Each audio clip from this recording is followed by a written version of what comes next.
Assalamualaikum, what is up guys? Welcome back channel Yusuf Sembang Kari. Manchester United 2 Palace 1. Yang tergi agak isyik buat lambat sebab semalam ada benda besar yang berlaku yang aku terpaksa handle. Aku nak kena sembang pasal game ni sebab aku tahu aku relationship aku dengan Manchester United macam mana, especially lepas zaman kegemilangan yang Ten Hag bawa first season tu. Aku sebenarnya diorang sendiri ada harapan untuk compete highest level macam mana zaman kegemilangan Arsenal dengan diorang dulu lah, rival dan sebagainya. Tapi kenapa aku nak sembang pasal game ni? Sebab aku nak faham Selhurst Park is not an easy place to go. Yes, orang akan cakap lepas kehilangan Eze, diorang dah bukan tim yang sama. Tapi up until Arsenal tibai diorang hari tu, diorang punya form sangat roket. Diorang tibai Liverpool 2 kali mat. Okay, so the fact that MU boleh datang sini and buat kerja ke diorang clean 2-1, respect. And sebab satu benda persoalan terbesar yang dua persoalan lah usually orang kena tak, aku yang ada dan aku nampak usually orang kata fikir benda pasal Amorim. First, adakah bila dia menang itu dia dapat bawa momentum tu and turn it around to MU? And sebab nampak gayanya hari tu tak boleh drop points lagi hari tu. Tapi kat sini berlaku yang sebaliknya pula. Yang mana bila tengah tak perform, pergi tempat yang susah, away from home, concede dulu, kesilapan Euro, penalty, Mateta finish, moral memang kena henyak gila kau-kau, main away lagi, boleh comeback 2 biji. So kau tengok tak gol semua macam tak ikhlas kan. Gol tu macam kalau kau tengok expected gol sangat rendah pun dia tak patutnya score.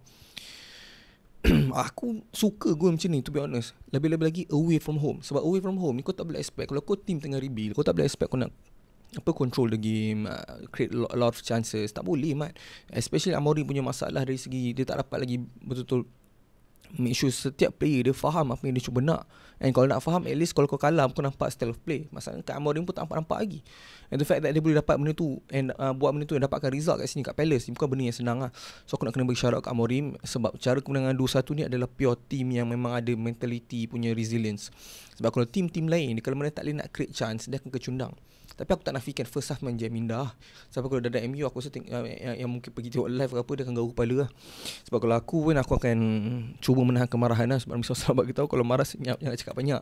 Tapi memang tak boleh apa. Aku rasa the only player yang aku rasa semalam kau boleh cakap yo don't perform dengan really well is Luke Shaw. But selain pada Luke, aku rasa and top scorer sebab orang cakap Bruno assist 2 dan sebagainya. Come on lah guys. Yes, Bruno Fernandes is the highest assister in Premier League. Aku tak semua nafikan. But kalau kau tengok, takkan aku tak setuju dengan aku yang mana kau nak cakap kalau dia duduk dalam tim-tim yang lebih sesuai dengan dia, kita akan dapat the best of Bruno Fernandes. Sayang lah sebab aku rasa numbers boleh jadi lebih tinggi. Aku just rasa MU macam hold dia back.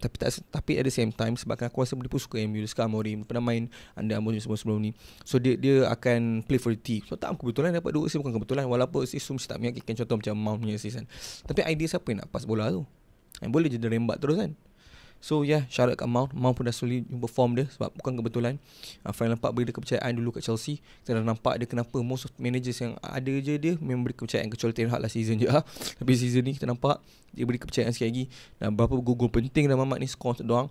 And aku suka tengok style dia main under Amorim ni sebab dia different profile. Sebab kalau kau nak main 2 number 10 kat belakang striker, kau kena ada player yang tak asyik, bukan profile yang sama.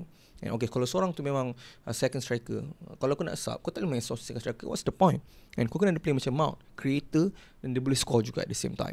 So dia boleh jadi that player yang kau boleh rely on. Kau as a striker contoh, kau boleh rely on untuk 1-2 dengan dia.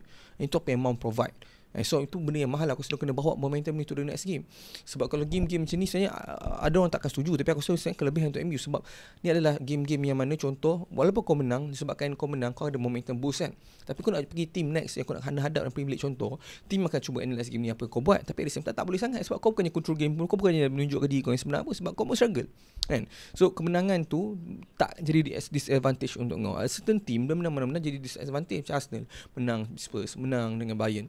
So opposition Chelsea boleh tengok, boleh baca dia cukup-cukup, guna player-player untuk unlock ataupun patahkan cara permainan dia. Macam mana hari tu James boleh kunci Rice. Bukan kebetulan, member bukan midfield, tapi dia letak kat midfield, gunakan dia sebaik mungkin dapat result. So aku tak rasa korang patut overthink result ni. Yang penting dapat 3 point atas table di kala mana banyak team yang drop points. So yeah, minggu ni dah banyak team tak drop points lah. Baik, kita dah masuk midweek game.